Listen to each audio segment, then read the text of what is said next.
Amazing Sundar India channel එකේ මගේ videos දිගටම බලන්න subscribe like share කරාට බොහොම ස්තුතියි මේක ඔයගොල්ලන්ගේ පළවෙනි වීඩියෝ එක නම් අමතක කරන්න එපා subscribe කරන්න මොකද ඉන්දියාවේ තියෙන විශේෂ සිදුවීම් අහන්න දකින්න පුළුවන් මාත් එක්ක රැඳී සිටියොත් අද උදේට අපි කන්නේ මොනවද මේ ප්‍රශ්නේ හැමෝටම තියෙනවනේ නේද ගෘහණියන්ට විශේෂයෙන්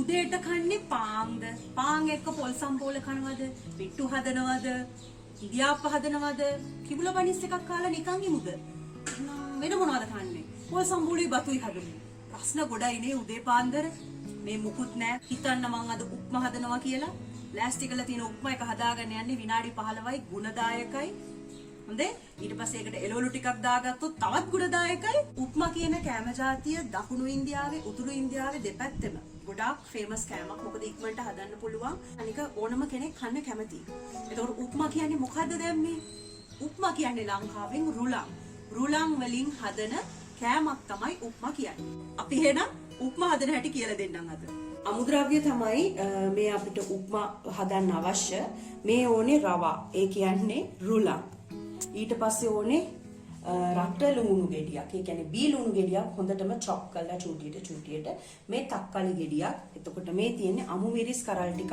හොඳට පොඩියට ස්ලයිස් කරගෙන ඊළඟට මේ ඔයිල් ඕනේ රිෆයින්ඩ් ඔයිල් ඊළඟට ඕනේ මේ කරපිංචා ලුණු කුඩු අබ වතුර විදුරුවක් ඔච්චරයි දැන් මේ ගත්ත රවා සම්බන්ධයෙන් මට දැන් දෙයක් කියන්න තියෙනවා රුලම් තෝරනකොට හීනි රුලම් හොයාගන්න ඉන්දියාවේ නම් තියෙනවා මෝටා රවා චෝටා මෝටා කියලා දෙකක් තියෙනවා. ඒ කියන්නේ ලංකාවේ නම් මම ඇත්තටම දන්නේ නැහැ පොඩි එකද ලොකු එකද තියෙන කියලා කොහමද රුලම් ගන්නකොට ටිකක් සිනිදු රුලම් ගන්න කියලා මට කියන්න තියෙන්නේ. මම අද හදන්න යන රුලම් ඇත්තටම මේ කප් එකකින් එකයි.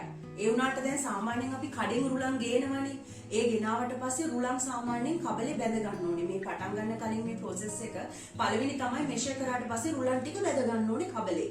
ඉතින් මම ඔයගලන්ට සජෙස්ට් කරන්නේ මම කරන්නේ කොහොමද කඩෙන් අපි රුලම් කිලෝ 1ද 2ද ගේනකොට එක සැරේ කබලේ බැඳලා නිවෙන්න තියලා වෙනම කන්ටේනර් එක එකතු කරලා තිනු මොකද උදේට ඉතින් ඕක මේ කබලේ බදින්න විනාඩි 10ක් වැය කරනවට වඩා ටක් ගාලා විනාඩි 15න් බ්‍රේක්ෆාස්ට් හදාගන්නනේ අපිත් බලන්නේ නේද ඉතින් අර විදිහට බැදලා වෙනම කොහොමත් රෝස් කරපු එක කන්ටේනර් එක දාලා තිබ්බම ටක් ගාලා මේකෙන් එක කප් එකක් ගත්තා හදන්න පටන් ගන්න පුළුවන් මගේ මෙෂර්මන්ට් එක තමයි මේ එක කප් එකකට මට වතුර වීදුරු එකක් ඕනේ.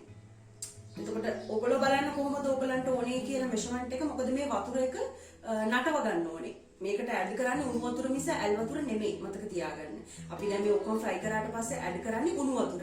දැන් උණු වතුර ටික රත් කරනකොට අපිට අයිඩියා එකක් නැහැ නේ කොහොමද කියලා. මගේ තියෙන්නේ මේ කප් එකකට මේ එක ග්ලාස් එකක් නටව ගන්නවා පැරලලි අරක හදන ගම. පෑන් එක රත් කරා. පෑන් එක මේ දැන් තියලා තියෙන ගම මම පැරලලි අර මේ භාජනයට වතුර ටිකක් දානවා. දාලා දැන් ඒක නටවන්න ඕනේ පැත්තකින්. ගෑස් එක අඩුවෙන් තියාගෙන දැන් මම මේක රත් වීගෙන එනකොට මේකට දානවා මේ තෙල් ටික. හරි. මුලින් දානවා මේ අබ ටික. අබ ටික තෙලට දාගමු. අබ ටික පටපට ගාලා සද්ද ඇහෙනකොට දැන් දාගමු අපි මේ කරපිංච ටික.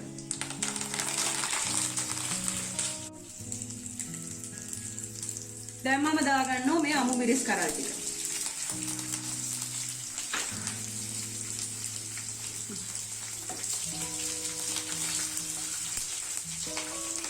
මේක දැන් හොඳට අපි බැදගමු.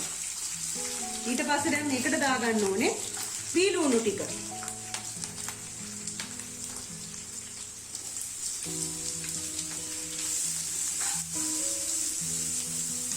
දැන් මේ රට ලුණු එක හොඳට බැදීගෙන එනවා. මේක ට්‍රාන්ස්පේරන්ට් වෙන්න ඕනේ. පේනවනේ? මම ඔයගලට සජෙස්ට් කරන්නේ දැන් මේ රට ලුණු වෙනුවට මට හිතෙනවා රතු ලුණු දැම්මොත් රස වැඩි වෙයි කියලා. try කරලා බලන්න මෙහි ඉතින් රතු ලුණු නෑ. ඉතින් ඒකයි අපි රට ලුණු පාවිච්චි කරන්නේ. රතු ලුණු නෑ කිව්වේ ඉතින් රතු ලුණු ජෙනරලි මෙහෙ පාවිච්චි කරන්නේ නැහැ. එමට නැහැ හොයාගන්න. ඒකයි. දැන් ඒ අතර පේන ඇති මේක පොඩ බබල්ස් දාගෙන එනවා. පේනව නේද දැන් මේක ටිකක් ටෙක්ස්චර් එක පවා මේ ලුණු වල වෙනස්. පේනවද ඔයගලන්ට? ඒ කියන්නේ දැන් ලුණු එක හරි. දැන් මේකට අපි දාමු තක්කලි ටික. දැන් තක්කාලි ටික හොඳට ෆ්‍රයි කරගමු. කාලි දැන් සාමාන්‍ය වතුර වගේනේ. ඒක පොඩ්ඩක් අර මේ දෙක එකට ඇටච් වෙනකම් හොඳට fry කරගන්න. සාමාන්‍යයෙන් මට හිතෙනවා මේකට යයි විනාඩි 4-5ක්. දැන් මේකට එළවලු දාලා අපිට මේ රුලන් එක හදාගන්න පුළුවන් උප්මා එක. එළවලු කියලාකොට හැම එළවලුක්ම දාගත්තොත් නිකන් අරක කා ගන්න බෑ ඇත්තටම. දාන්න මම සජෙස්ට් කරන්නේ ඔයගලන්ට මම දැම්මත් මම දාන්නේ කැරටුයි හොඳට ලියලා චූටියට තම්බ ගත්ත ස්වීට් කෝන් විතරයි මම මේකට දාන්නේ. ගොඩක් කට්ටිය බෝන්චි දානවා, ගෝවා දානවා. ඒව දැම්මම මේක නිකන් සවුත් වෙනවා වගේ. ඒකේ රස එන්නේ නැහැ. ඉතින් මම කැමති නැහැ එළවලු දාන්න. ක්ලාසික් උප්මා එකක් තමයි මම මේ හදන්නේ. දැන් ඔයගලන්ට පේනවා ඉතින් මේක හොඳට තැම්බිලා දෙකමනේ. තක්කාලිත් තැම්බිලා මම මේකට දැන් ලුණු දා ගන්නවා. අර රුලම් ප්‍රමාණයට තමයි මම මේ ලුණු දාගත්තේ. ලුණු මේ වෙලාවේ තමයි දාන්න ඕනේ නැත්තම් ඔයගලන්ට හොයාගන්න බැහැනේ ලුණු මදිද වැඩිද ඒක හිතාගන්න බැරි වෙනවා. ඒක නිසා මේ වෙලාවේ හොඳට මේකට මික්ස් කරගන්න. දැන් අපි මේකට දාමු මේක රෙඩි දැන්. අපි අපේ රුලන් ටික දාගමු. මම ඔන්න දැන් රුලන් ටික මේකට දානවා.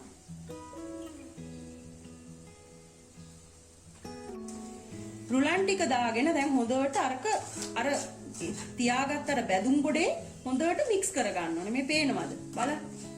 නැත්තම් අර ලූණු ඊට පස්සේ ඒවයි තියෙන රස මේ රුලන් වලට කාවදින්නේ නැහැ. හරි බ්ලන්ට් රහයි එතකොට. කිසි මෙලෝ රහක් නැති වෙනවා ඊට පස්සේ. ඒක නිසා හොඳට ටිකක් වෙලාව අරගෙන මේ වෙලාවේ විනාඩියක් විතර මේ විදිහට හැම එකක්ම එකිනෙකේ ගෑවෙන විදිහට මික්ස් කරගන්න ඕනේ.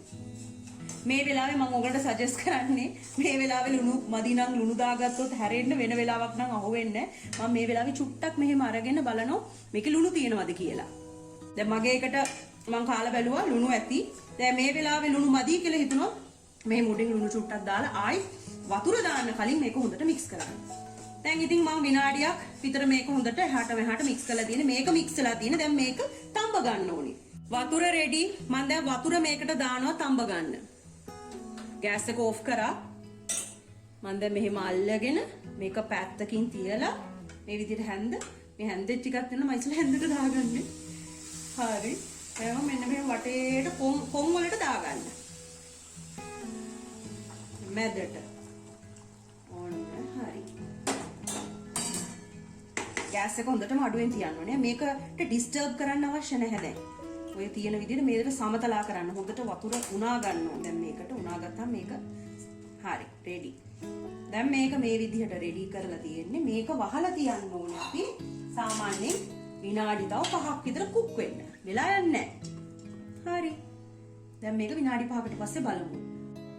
දැන් ඔන්න මම විනාඩි 5කට පස්සේ මම දැන් මේක අරිනවා. හරි. මෙන්න මේක ගන්න වතුර අයින් දාන්න ඕනේ. දැන් මේක සෙට් වෙලා තියෙන්නේ පේනවද? දැන් මේක රෙඩි. දැන් මට කියන්න අමතුණා මේ අර එළවලු ඔයගොල්ලෝ දානවනම් ඔයගොල්ලන්ට ග්‍රීන් පීස් උත් මේකට දාගන්න පුළුවන්.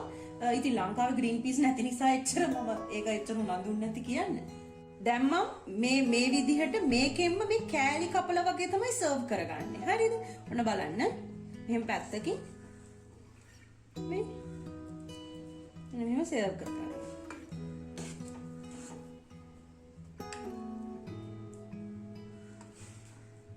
හරි. තව විදිහක් තියෙනවා. අර කෑලි කපලා කන්න නැත්තම් නිකන් ෂේප් එකකට වගේ වුණා මේ විදිහට මම ඔන්න සමතලා කරගත්ත මේ භාජනේ මෙහෙම තියලා